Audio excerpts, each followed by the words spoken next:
ছেলে মেয়ে যে অবস্থায় আছে তারা বললে নাই মানুষ জানে তো মিথ্যা কথা বলিয়ে থাকে ওরকম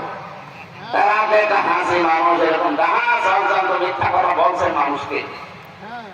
শয়তান পর্যন্ত হাসি কথা বলে না কেন আমরা মন খারাপ করছি এই কারণে প্রতিবাদ করছি কারণ আমি হাসি তো আমার গায়ে লাগে মিথ্যা কথা বললে মানুষ মনে করে যে হাসি মানে ফাঁসি আমি আশা করছি যারা পালিয়েছে যারা অপরাধী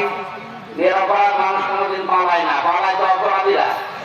কারণ জানে যে আমার জনগণ পেলে পিটিয়ে মেরে ফেলবে আমি গত বছর দিন আসলাম মৌলভীবাজার থেকে ওরা আমাকে নামিয়ে দিয়ে গেল হেলিকপ্টারে আমি দেখেছিলাম যে হেলিকপ্টার যে হুক আছে দরজায় ও খুব শক্ত না একটু ধাক্কা দিলে আমার মনে ভেঙে যায়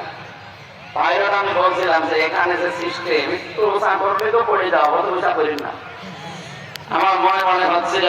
5 তারিখে যারা পালিয়ে গেল দুই বোন হুকটা খুলে যেতে পারবে ও খুলে গেলে তো পড়ে যেত যে কোনো এক জায়গা যারা পিটিয়ে পুকুরের মতো মেরে ফেলবে কি রাত বলে তো দেড়টার সময় পালিয়েছে বিকাল 5টা বাজতে বাজতে একটা মূর্তিও দেশে রাখে না সব মানুষের সাথে মিশে দুই দিন পরে আমি গিয়েছিলাম বাইরে যেখানে যেখানে দেখলাম যে দেখে মূর্তি কয়েকটা আছে চোখ নেই হাত নেই সব কেটে কেটে বাদ দিয়ে না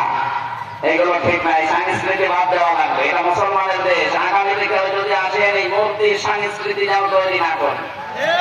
আমাদের জাতির পিতা হযরত ইব্রাহিম মূর্তির বিরুদ্ধে এসেছিলেন এই দুনিয়ায় কথা বলেন না